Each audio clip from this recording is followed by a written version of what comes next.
This is Andi Purewal for Boxing Social in association with Betfred, and I'm joined by Sam Jones here at the Joshua-Usyk Fight Week Hotel. Sam, how are you doing? Nice, mate. How are you doing? Jet setter, you are, aren't you? Everyone keeps telling me this, but I just go wherever work is. Famous you are now. Sam, how are you doing? I'm good, mate. Really good. Good to hear. How's Florian?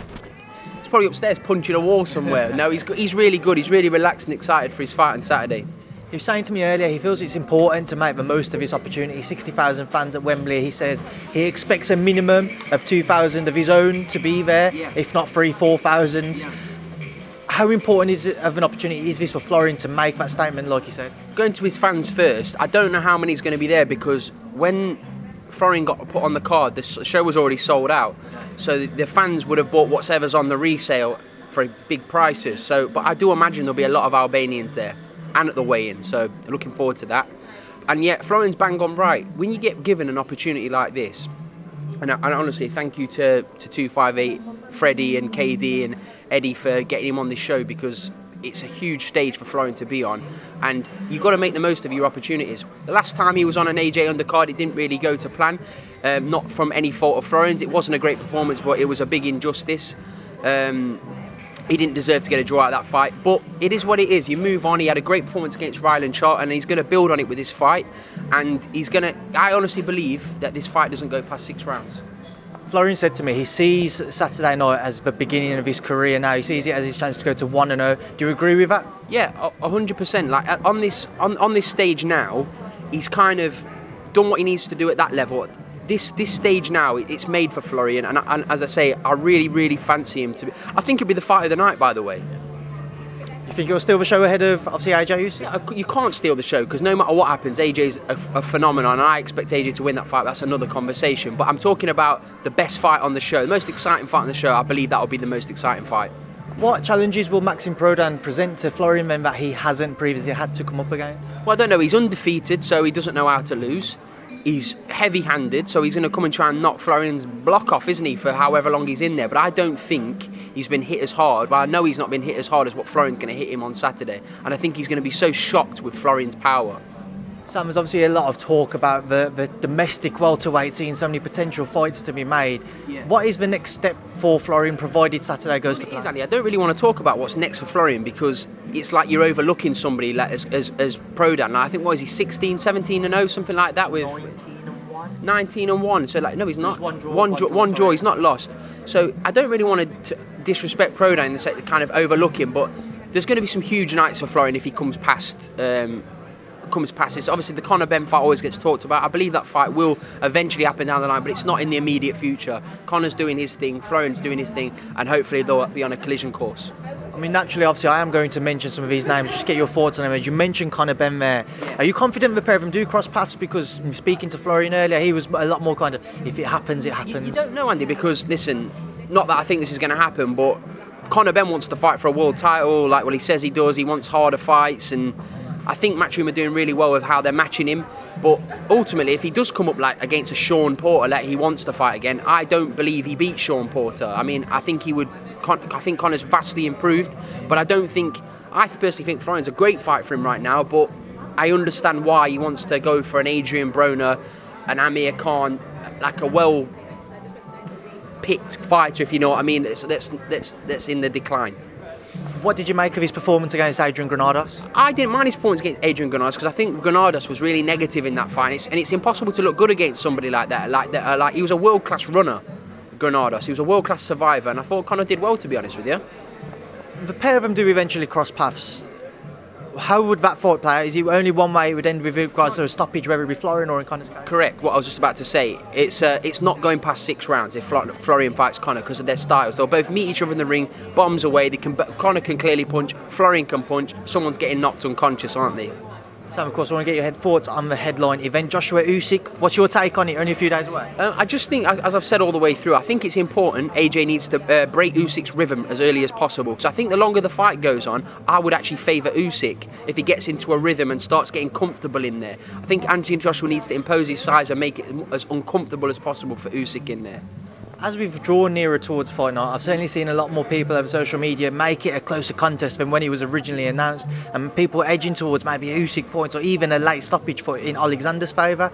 I don't know if you was, if you was in Alexander's corner or using his team, if he was to go to the point, you're a away fighter, would you be concerned? Yeah, of course I'd be concerned. 100% you'd be concerned, because AJ's a massive star, and it's the way. I don't know, like, there's 3 neutral judges. They'll do a good job. I don't think AJ will want it to go. I don't believe AJ thinks this fight's going to points. I think AJ is going to think to do a demolition job on him. Do you think he needs to, knowing Purewal there's only 2 weeks after? No, he just needs to win. Win by any means necessary. It doesn't matter how he wins. I don't buy into all that stuff. At this level that AJ's at now, he's already a superstar. AJ just needs to win the fight, and then the fight looming, hopefully with Tyson Fury, which is what we all want to see. Nobody in boxing doesn't want to see Fury against AJ. So let's just hope they both come through their retrospective fights and we get it on. Moving forwards and on to another heavyweight clash, heavyweight update. What is the latest with Joe Joyce? We're in talks to make a few good fights for Joe.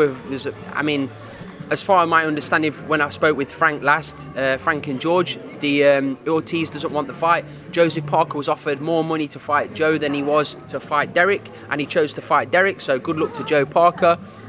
Joe's still a boogeyman, and he's number 1 in the WBO. Who is realistic then, if you can name any names? What type of opposition is realistic? I've said to Frank to make the Luis Ortiz fight. Why did Luis turn it down? I don't know. This is just from my understanding. I mean, it's up to Luis Ortiz, because he knows he'd get beat up. How frustrating of a period has this been for Joe then, not to have a fight date secured and to look to effectively build some momentum? He just beat Carlos Takam in it wasn't long ago. He'll fight again before the new year. Joe's going to stay active. He signed a really good new deal with Frank. So Joe's in a happy place. Couple other topics I just want to get your thoughts on as well, Sam. Obviously last night, I'm sure you saw it like the rest of us, Canelo and Canelo-Plant, a little altercation at their face-off. What did you make of it? Tremendous head movement from Canelo. Tremendous. Like, he's on it, isn't he? Just on it. Like this, the pull counter was brilliant, wasn't he? Like, he kind of brushed Canelo's face, and then Canelo came back with a 1-2 slap combination. It was brilliant.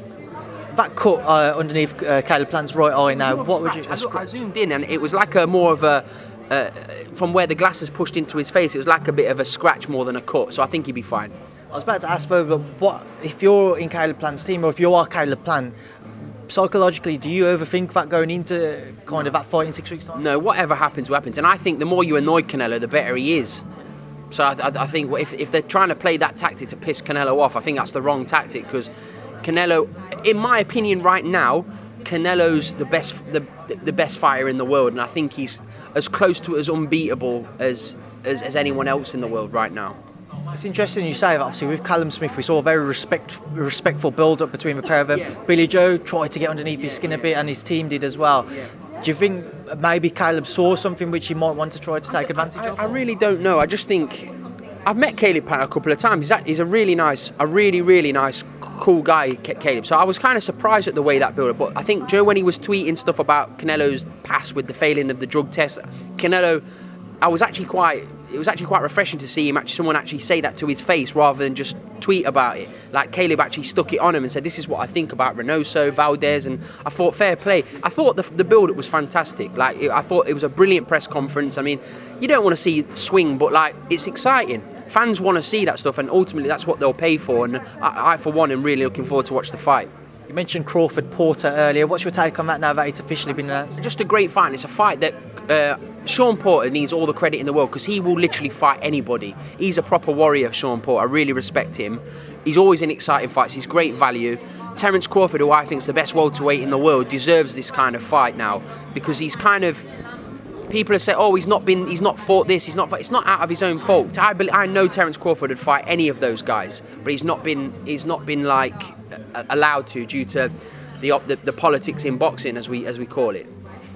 And then final thing, obviously we saw some news a couple of days ago, DAZN looking into buying BT Sport. What's your take, your views on it? I don't look into that, Andy. It's nothing.